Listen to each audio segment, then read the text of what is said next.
Hello बच्चों, मैं हूँ रवि पांडे और आज इस वीडियो में हम कोशिका के बारे में बात करेंगे। कोशिका क्या चीज़ है, कोशिका कहाँ पर उपस्थित होता है, कोशिका के कार्य क्या है। तो आइए सबसे पहले हम कोशिका के बारे में समझते हैं। कोशिका का मतलब होता है सेल। कोशिका को हम इंग्लिश में सेल्स के नाम से जानते हैं और सेल जो शब्द बना है वो होलो शेप से बना है, यानी खोखले स्थान से। यानी हम कह सकते हैं कि कोशिका एक खोखला स्थान होता है। दोस्तों, सबसे पहले जब कोशिका की खोज हुई तो उस समय जो है रॉबर्ट हुक ने केवल यही बताया कि छोटी छोटी मधुमक्खी की 36 संरचनाएं होती हैं जिन्हें हम कोशिका कहते हैं। तो उसी के आधार पर इसका नामकरण होलो शेप का भी कर दिया गया था, खोखला स्थान का भी वहाँ पर जो है संज्ञा प्रस्तुत कर दिया गया था। तो आइए जो है सबसे पहले हम ये जानते हैं कि कोशिका वास्तव में है क्या चीज़। छात्रों, कोशिका किसी भी जीव की संरचनात्मक और क्रियात्मक इकाई होती है। Cell is structural and functional unit of living beings.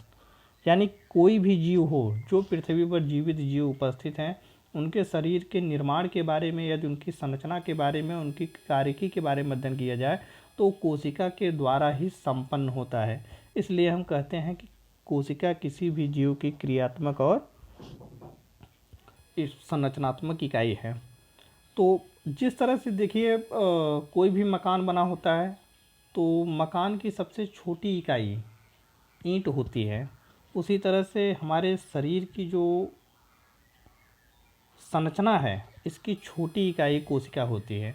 जिस तरह से कई ईंट आपस में जुड़कर एक मकान का निर्माण करते हैं, उसी तरह से छोटी छोटी कोशिकाएं हमारे शरीर में जुड़कर हमारे पूरे शरीर का निर्माण करती हैं और हमारा एक जो है संरचना, एक हमारी आकृति का निर्धारण करती हैं। तो कोशिका जो होती है किसी भी जीव की सूक्ष्मतम इकाई होती है जो संपूर्ण जंतुओं और पौधों में उपस्थित होती है। यहाँ तक कि मतलब सभी जो है, अगर हम किसी भी जीव की आकृति का वर्णन करें, किसी भी संरचना की वर्णन करें या उनके क्रियात्मक इकाई का वर्णन करें तो जहाँ वो कोशिका के द्वारा ही संपन्न होता है, जो छोटी छोटी कड़ियों के रूप में जुड़कर उनकी पूरी जो है संरचनात्मक और क्रियात्मक इकाई को पूर्ण करती है। तो कोशिका को समझने के लिए हम यहाँ पर आपको 8 स्टेप्स में डिवाइड करके बताएंगे। तो पहला स्टेप्स है साइटोलॉजी, यानी कोशिका विज्ञान। कोशिका विज्ञान छात्रों क्या है, इसके बारे में हम आपको बताते हैं। The branch of biology which deals with the study of cell, its structural and functional unit known as cell biology और साइटोलॉजी। यानी कोशिका विज्ञान जीव विज्ञान की वह शाखा है जिसके अंतर्गत हम कोशिकाओं, उनकी संरचनाओं, उनकी क्रियाओं का अध्ययन करते हैं, उन्हें हम कोशिका विज्ञान कहते हैं। अब आइए दूसरा हम छात्रों आपको बताते हैं डिस्कवरी ऑफ सेल, मतलब सेल की खोज कैसे हुई, कोशिका की खोज कैसे हुई। तो कोशिका की खोज अनेक वैज्ञानिकों के द्वारा किया गया, लेकिन संपूर्ण जो सही उसका खोज हुआ वो रॉबर्ट हुक के द्वारा हुआ। तो रॉबर्ट हुक एक साइंटिस्ट थे जिन्होंने जो है कोशिका के बारे में अध्ययन किया। उन्होंने कार्क की परत को लिया और उसे काटा, सूक्ष्मदर्शी पर रखा और उसके बारे में विस्तृत अध्ययन किया। तो उन्होंने देखा कि कार्क की जो परत थी उसमें छोटे छोटे मधुमक्खी के छत्ते जैसे ब्रैकेट दिखाई दिए। उन्होंने उस ब्रैकेट को ही सेल नाम दे दिया और ये अपने जो है मतलब जितने भी उनके डाटा थे उन्होंने अपनी पुस्तक माइक्रोग्राफिया में प्रकाशित कर दिया। बाद में एंटोनी वान लीवेनहॉक ने जीवित कोशिकाओं का अध्ययन किया और उन्होंने बताया कि कोशिका होलो शेप स्पेस नहीं होता है, होलो शेप्ड नहीं होता है, इसमें अनेक जो है ऑर्गेनेल्स भरे होते हैं। परंतु रॉबर्ट हुक के द्वारा सर्वप्रथम कोशिका की खोज की गई, इसलिए इसे हम फादर ऑफ सेल बायोलॉजी के नाम से जानते हैं। अब आइए हम आपको तीसरा स्टेप बताते हैं, सेल थियरी। इस स्टेप में हम आपको बताएंगे कि कोशिका के सिद्धांत को किसने प्रस्तुत किया और कोशिका के सिद्धांत को कैसे प्रस्तुत किया गया और कोशिका का सिद्धांत वास्तव में है क्या चीज़। तो सेल थियरी को जो है सबसे पहले दत्रोचित एक साइंटिस्ट थे जिन्होंने प्रकाशित किया, लेकिन पूरी तरह से सही न होने के कारण इसे अमान्य कहा गया। बाद में जो है जर्मनी के दो वैज्ञानिक, एक स्लाइडेन थे और एक स्वान थे। स्लाइडेन एक वनस्पति विज्ञान शास्त्री थे और स्वान एक जंतु विज्ञान शास्त्री थे। इन्होंने मिलकर कोशिका सिद्धांत को प्रस्तुत किया। कोशिका सिद्धांत इनके अनुसार जो प्रस्तुत किया गया वह था सभी जीवों की कोशिकाएं, सभी जीवों की जो शरीर होती है वो कोशिकाओं की ही बनी होती है। All living organism are composed of cell. और वास्तव में सभी जीवों की जो शरीर होती है वो कोशिका से ही बनी होती है। इससे पहले भी हमने आपको बताया कि जीवों की जो सबसे छोटी इकाई होती है वह कोशिका ही होती है। यह किसके आधार पर बताया गया है? स्लाइडेन और स्वान के आधार पे, उनके थियरी के आधार पर बताया गया है। अब हम आपको चौथा स्टेप बताते हैं, exception of cell theory. Exception of cell theory का मतलब होता है कोशिका सिद्धांत के अपवाद। देखिए, स्लाइडेन और स्वान ने कोशिका के सिद्धांत को तो प्रस्तुत कर दिया था, लेकिन इसमें कुछ अपवाद भी देखा गया। जैसे पहले तो वायरस का खोज नहीं हुआ, लेकिन वायरस के खोज होने के उपरांत जो है यह देखा गया कि कोशिका के सिद्धांत में भी कुछ कमियां थीं। तो आइए हम इसके अपवाद के बारे में बताते हैं। छात्रों, पहले एक तरफ तो ये कहा गया कि कोशिका के किसी भी जीव की संरचनात्मक और क्रियात्मक इकाई होती है, लेकिन वायरस के बारे में हम आपको जब आगे पढ़ाएंगे तो वहाँ पर बताएंगे कि वायरस एक ऐसा निर्जीव पार्टिकल्स है, एक ऐसा लिविंग और नॉन लिविंग पार्टिकल्स है जिसमें कोशिका नहीं पाई जाती। ये अकोशिकीय होते हैं, असेलुलर होते हैं। इनमें केवल प्रोटीन और न्यूक्लिक अम्ल पाए जाते हैं। वही कंडीशन वायराइड्स और प्रियॉन्स का भी होता है। यह तो पहला अपवाद था। दूसरा अपवाद हम आपको बताते हैं कि कोशिका के अंदर जो है केंद्रक उपस्थित होता है, लेकिन कुछ कोशिकाएं ऐसी भी होती हैं जिनमें केंद्रक नहीं पाया जाता। यह भी एक कोशिका का अपवाद है। जैसे आरबीसी को ही ले लीजिए, हमारे शरीर में जो आरबीसी पाए जाते हैं उनमें केंद्रक अनुपस्थित होते हैं, तो ये कोशिका के अपवाद हैं। अब आइए हम पांचवा स्टेप आपको बताते हैं, cellular and multi cellular organism. Cellular का मतलब होता है एक कोशिकीय, एंड मल्टी सेलुलर ऑर्गेनिज्म मतलब बहुकोशिकीय जो जीव क्या हैं। तो आइए इसके बारे में चर्चा हम करते हैं। तो छात्रों, पहले एक कोशिकीय के बारे में समझते हैं। एक कोशिकीय जीव ऐसे जीव होते हैं जिनका संपूर्ण जीवन एक ही कोशिका के अंदर व्यतीत होता है। वह जीव जन्म लेता है, उसके बाद अपनी लाइफ को स्पेन कर देता है, तब तक एक ही कोशिका में रहता है। न तो इनमें कोशिका विभाजन होता है और न इनकी कोशिकाएं एक से अनेक कोशिकाओं में विभाजित होती हैं। ऐसे जीव जैसे सामान्य ब्लू ग्रीन एल्गी हुआ, माइकोप्लाज्मा हुआ, बैक्टीरिया हुआ, प्रोटोजोआ संघ के प्राणी हुए, तो और कुछ फंजाई हुए, एल्गी हुए, तो ये सभी क्या हैं? एक कोशिकीय जीव में आ जाते हैं। अब आइए हम आपको बताते हैं multi cellular organism. Multi cellular organism का मतलब होता है वे जीव जो अपना संपूर्ण जीवन एक से अधिक कोशिकाओं में व्यतीत करते हैं, उन्हें हम क्या कहते हैं? मल्टी सेलुलर जीव, बहुकोशिकीय जीव। जैसे जंतु विज्ञान की बात किया जाए तो पूरी फेरा से लेकर कार्डेटा तक के सभी प्राणी मल्टी सेलुलर ऑर्गेनिज्म हैं। वनस्पति विज्ञान की देखें तो वनस्पति विज्ञान में फंजाई से लेकर एंजियोस्पर्म तक के बहुत से जो है plant multi cellular organism, multi cellular जीव हैं जो एक से अधिक कोशिकाओं में अपने जीवन को व्यतीत करते हैं। स्वतः अगर बात की जाए छात्रों, तो हम लोग भी माता के गर्भ में जो स्पर्म और ओवम की फ्यूजन से पहले एक कोशिका ही बनती है, जो बाद में हमारी सेल, हमारी बॉडी जो है सेल डिवीजन के द्वारा डिवाइड होकर मल्टी सेलुलर और ऑर्गन्स में रूपांतरित होती है। अब हम आपको बताते हैं छठवां step, shape and size of cell, कोशिका की आकृति और आकार। तो छात्रों, कोशिका की जो आकृति होती है वो अनिश्चित होती है। कोशिका की आकृति को हम पूरी तरह से निश्चित नहीं कह सकते, क्योंकि कुछ कोशिकाएं राउंडेड होती हैं, कुछ कोशिकाएं सिलेंड्रिकल होती हैं, कुछ कोशिकाएं ट्यूबुलर होती हैं, कुछ कोशिकाएं स्फेरिकल होती हैं, कुछ कोशिकाएं ट्रायंगुलर होती हैं। जैसे हम बात किया जाए, अगर हम बात करें तो बैक्टीरिया की, तो बैक्टीरिया में ही जो है विब्रियो बैक्टीरिया और bacillus bacteria, cocci bacteria, algae की बात किया जाए तो क्लेमाइडोमोनास, वाल्वाक्स, अनेक ये जीव जो होते हैं वो अलग अलग कोशिका को प्रदर्शित करते हैं। इसलिए कोशिकाओं की अगर आकृति का निर्धारण किया जाए तो वह अनिश्चित होता है। अब जैसे शुतुरमुर्ग का अंडा हुआ, माइकोप्लाज्मा हुआ, नर्व सेल्स हुए, ये सभी जो है एक अनिश्चित सेल्स हैं, इनकी आकृति जो है अनिश्चित है। तो हम कोशिका की आकृति के लिए हम कह सकते हैं कि कोशिकाएं जो होती हैं वो गोलाकार होती हैं, सिलेंड्रिकल होती हैं, ट्यूबुलर होती हैं, स्फेरिकल होती हैं, ट्रेंगुलर होती हैं, अनेक प्रकार से होते हैं, इसलिए इनकी आकृतियाँ जो है वो अनिश्चित होती हैं। आइए अब साइज की बात करें तो कोशिकाओं की जो सबसे छोटी कोशिका जो मेजरमेंट होता है, उसका जो मेजरिंग पॉइंट होता है वह 1 माइक्रोन का होता है, और सबसे बड़ी जो कोशिका होती है वो 176 mm की हो सकती हैं। तो अगर कोई भी आपसे यह पूछ ले कि सबसे छोटी कोशिका कौन सी है, तो सबसे छोटी कोशिका की अगर बात किया जाए तो पीपीएलओ। पीपीएलओ का मतलब होता है pleuro pneumonia like organism. Pleuro pneumonia like organism को हम माइकोप्लाज्मा कहते हैं। यह सबसे छोटी कोशिका होती है जिसकी लंबाई 0.1 माइक्रोन की होती है।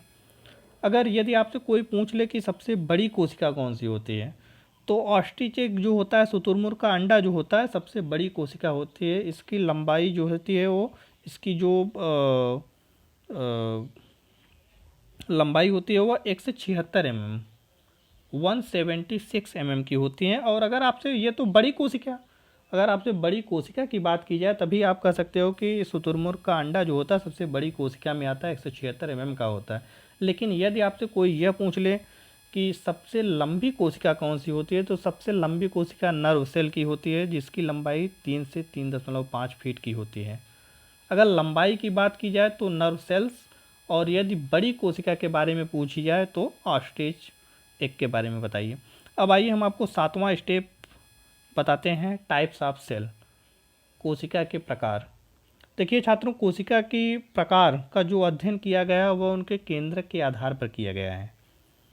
केंद्रक जिन कोशिकाओं में उपस्थित होते हैं उन्हें हम प्रोकैरियोटिक कहते हैं, उन्हें हम यूकैरियोटिक कहते हैं, और जिनमें कोशिकाएं केंद्रक अनुपस्थित होते हैं उन्हें हम प्रोकैरियोटिक। तो पहले चलिए हम प्रोकैरियोटिक के बारे में चर्चा करते हैं। प्रोकैरियोटिक कोशिकाओं का मतलब होता है, प्रो का मतलब होता है प्रिमिटिव और कैरियॉन्स का मतलब होता है न्यूक्लियस। प्रोकैरियोटिक कोशिका ऐसी कोशिका होती हैं जिनमें या तो केंद्रक उपस्थित होता है या पाया ही नहीं जाता, और केंद्रक का अगर इसमें अभाव होगा तो इससे संबंधित जितने भी कोशिकांग होते हैं जो जीवन के लिए आवश्यक होते हैं वह इनमें उनका अभाव होता है। जैसे इन कोशिकाओं की अगर बात की जाए तो इनमें cell wall, plasma membrane, protoplasm, cytoplasm, nucleoid, plasmid, mesosome, flagella, cilia आदि जो है ऑर्गेनेल्स उपस्थित होते हैं। परंतु अगर इनकी अनुपस्थित की बात की जाए कि कौन कौन से ऑर्गेनेल्स इनमें अनुपस्थित होते हैं, कौन कौन से कोशिकांग इनमें अनुपस्थित होते हैं, तो अनुपस्थित कोशिकांग में mitochondria, plastid, vacuoles, nucleus, endoplasmic reticulum, तो सेंट्रोसोम्स, लाइसोसोम्स, ये जितने भी जो हैं इम्पॉर्टेंट ऑर्गेनेल्स होते हैं जो प्रोकैरियोटिक कोशिकाओं में अनुपस्थित होते हैं। तो प्रोकैरियोटिक कोशिका की बात की जाए तो जैसे बैक्टीरिया, साइनोबैक्टीरिया, ये सभी माइकोप्लाज्मा प्रोकैरियोटिक कोशिका के अंतर्गत आती हैं क्योंकि इनकी कोशिकाएं प्रिमिटिव होती हैं, प्राथमिक होती हैं। अब हम आपको दूसरा बताते हैं, यूकैरियोटिक सेल। यूकैरियोटिक में यू का मतलब होता है ट्रू या डेवलप्ड, मतलब सत्य या पूरी तरह से विकसित, और कैरियॉन्स का मतलब होता है केंद्रक, अर्थात इन कोशिकाओं में पूरी तरह से विकसित केंद्रक पाए जाते हैं। यदि किसी भी कोशिका में पूरी तरह से विकसित केंद्रक पाए जाएंगे तो उनमें जो है सेल ऑर्गेनेल्स जो कोशिकांग होते हैं वो भी विकसित होते होंगे। अतः इनमें जो है cell wall, plasma membrane, nucleus, endoplasmic reticulum, mitochondria, plastid, Golgi body आदि पूरी तरह से जो है उपस्थित होते हैं। एक बात हम अगर आपको राइबोसोम्स के बारे में करें तो राइबोसोम देखिए एक ऐसा ऑर्गेनेल्स है जो प्रोकैरियोटिक कोशिकाओं में भी पाया जाता है और यूकैरियोटिक कोशिकाओं में भी पाया जाता है। लेकिन यदि प्रोकैरियोटिक कोशिका की बात की जाए तो राइबोसोम 70 इस प्रकार का पाया जाता है प्रोकैरियोटिक कोशिका में। और यदि यूकैरियोटिक कोशिका की बात की जाए तो यूकैरियोटिक कोशिका में राइबोसोम 80S और 70S दोनों पाए जाते हैं। अब इनके जो है टेक्निक पहले समझ लीजिए। यदि यूकैरियोटिक कोशिकाओं में किसी कोशिकांग के अंदर राइबोसोम पाए जाते हैं तो वे कौन से होंगे? 70S प्रकार के राइबोसोम होंगे। और यदि साइटोप्लाज्म के अंदर जो है राइबोसोम उपस्थित होते हैं तो उन्हें हम क्या कहेंगे? 80S ribosome. इसी प्रकार से अगर प्रोकैरियोटिक कोशिकाओं में भी देखा जाए और यूकैरियोटिक कोशिकाओं में भी देखा जाए तो फ्लैजेला दोनों में उपस्थित होते हैं। लेकिन प्रोकैरियोटिक कोशिकाओं में 9-2 फ्लैजेला उपस्थित होते हैं और यूकैरियोटिक कोशिकाओं में 9+2 फ्लैजेला उपस्थित होते हैं। अब आइए हम आपको लास्ट पॉइंट बताते हैं स्ट्रक्चर ऑफ सेल, कोशिका की संरचना के बारे में। तो कोशिका की संरचना के बारे में समझने के लिए सबसे पहले हम आपको जो है दो भिन्न प्रकार की कोशिकाओं को बताते हैं, एक प्रोकैरियोटिक कोशिका और दूसरा जो है यूकैरियोटिक कोशिका। तो आइए हम यहाँ पर प्लांट सेल ही बनाए हैं दोनों। तो पहले हम, ये आपका यूकैरियोटिक कोशिका है और इधर आपका जो है प्रोकैरियोटिक कोशिका है। तो पहले हम प्रोकैरियोटिक कोशिका के बारे में जिक्र करते हैं जो बैक्टीरिया कोशिका है। देखिए दोस्तों, प्रोकैरियोटिक कोशिका जो होती हैं ये प्रिमिटिव सेल्स होती हैं, इससे पहले भी हम आपको बताए हैं। अगर किसी भी प्रोकैरियोटिक कोशिका की अध्ययन किया जाए तो हम सबसे पहले उसमें देखते हैं कि कोशिकांग तो बहुत ज़्यादा नहीं पाए जाते, लेकिन कुछ ऐसे कोशिकांग पाए जाते हैं जो उनके जिंदा रहने के लिए उपयोगी होते हैं। तो आइए हम बैक्टीरिया सेल्स का अध्ययन करते हैं। बैक्टीरिया सेल एक प्रोकैरियोटिक कोशिका वाला सेल है। तो बैक्टीरिया के सेल का अध्ययन करने के लिए सबसे पहले हम उसके ऊपरी सतह को देखते हैं। तो ऊपरी सतह में उसके जो है पाए जाते हैं कुछ, एक ये जो आपको ये सतह दिखाई दे रहा है, यह सतह जो है वो है कैप्सूल का। तो कैप्सूल जो है बैक्टीरिया की कोशिकाओं में सबसे ऊपरी सतह पे पाए जाते हैं। कैप्सूल के अंदर एक वाइट कलर की जो है संरचना पाई जाती हैं। वाइट कलर की संरचना जो होती हैं इसे हम कहते हैं सेल वॉल। इसके अलावा इसके अंदर रेड कलर की जो आपको संरचना दिख रही है इसे हम कहते हैं प्लाज्मा मेम्ब्रेन। प्लाज्मा मेम्ब्रेन के अंदर एक जो है गोलाकार राउंडेड संरचना आपको दिखाई दे रही है, इसे हम कहते हैं मीसोसोम। मीसोसोम एक ऐसा भाग है जो प्रोकैरियोटिक कोशिकाओं में माइटोकॉन्ड्रिया जैसा कार्य करता है। अब हम आपको बताते हैं कि इसके कैप्सूल की सतह पर, सेल वॉल की सतह पर अनेक जो है धागे नुमा संरचनाएं बिखरी होती हैं बाहर की तरफ, जिसे हम पाइली कहते हैं। यह पाइली की मदद से ही जीवाणु किसी भी पोषक कोशिका से जुड़ता है और इनमें जनन होता है। अब बात किया जाए इसके लास्ट छोर जो इसका फ्लैजेला है, तो ये फ्लैजेला जो होते हैं, ये फ्लैजेला वाले भाग जो होते हैं ये इनमें गमन के लिए होते हैं। जीवाणुओं में गमन यदि कहा जाए तो फ्लैजेला के द्वारा ही होता है। अब हम आपको बताते हैं जो है इस भाग में देखिए दोस्तों, ध्यान से देखिए, यह है न्यूक्लियाइड। न्यूक्लियाइड एक ऐसा भाग है जो जीवाणु कोशिका के डीएनए का भाग है। यह न्यूक्लियस जो यूकैरियोटिक कोशिका में न्यूक्लियस पाया जाता है, उसी के स्थान पर यह न्यूक्लियाइड प्रोकैरियोटिक कोशिकाओं में पाया जाता है। अब हम आपको बता देते हैं अगला जो है भाग इस संरचना के बारे में। यह संरचना जो है प्लाज्मिड के नाम से जाना जाता है। प्लाज्मिड एक ऐसा कोशिकांग है जो जीवाणु कोशिका में पाया जाता है और यह मुख्य डीएनए के अलावा जो डीएनए जीवाणु कोशिका में उपस्थित होते हैं उन्हीं को हम क्या कहते हैं? प्लाज्मिड कहते हैं। यह वृत्ताकार होता है और बायोटेक्नोलॉजी के क्षेत्र में प्लाज्मिड का बहुत अधिक महत्व है। अब इसके अलावा जो है हम आपको बता देते हैं कि इसमें जो है अनेक छोटी छोटी जो संरचनाएं दिख रही हैं ब्लैक कलर की, इसमें जो है ये प्रोटोप्लाज्म है। जो रेड कलर की छोटी छोटी संरचनाएं आपको दिखाई दे रही हैं ये जो है साइटोप्लाज्म है। इसमें जो है न्यूक्लिक एसिड भी उपस्थित है, कुछ एंजाइम्स भी पाए जाते हैं।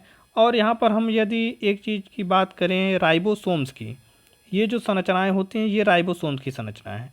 राइबोसोम्स इसमें 70 इस प्रकार के पाए जाते हैं फ्लैजेला इसमें गमन के लिए उपस्थित ही होता है। तो यह था पूरा जो है बैक्टीरिया की कोशिका। अब हम आपको बताते हैं plant cell, eukaryotic plant cell. तो यूकैरियोटिक प्लांट सेल का जो अध्ययन किया जाता है वो इस तरह से किया जाता है। देखिए यहाँ पर ये वनस्पति कोशिका है जो यूकैरियोटिक कोशिका है। अब इसका अध्ययन करने के लिए सबसे पहले देखिए इसमें जो रेड कलर की जो ऊपर की तरफ इसमें ये जो रेड कलर की ये संरचनाएं बनी हुई हैं, सबसे बाहरी परत बनी हुई हैं, इसे हम कहते हैं सेल वॉल। सेल वॉल के अंदर वाली जो संरचना होती है जो ब्लैक कलर की यहाँ पर बनी हुई है, इसे हम कहते हैं प्लाज्मा मेम्ब्रेन। प्लाज्मा मेम्ब्रेन के अलावा जो है यदि हम बात करें जो है इस संरचना की, और यहाँ पर जो है दो जो पाए जाते हैं इन्हें हम कहते हैं वैक्यूल। यह रिक्तिका होती हैं जो पूरी तरह से जो है भोज्य पदार्थों का संचय करती हैं।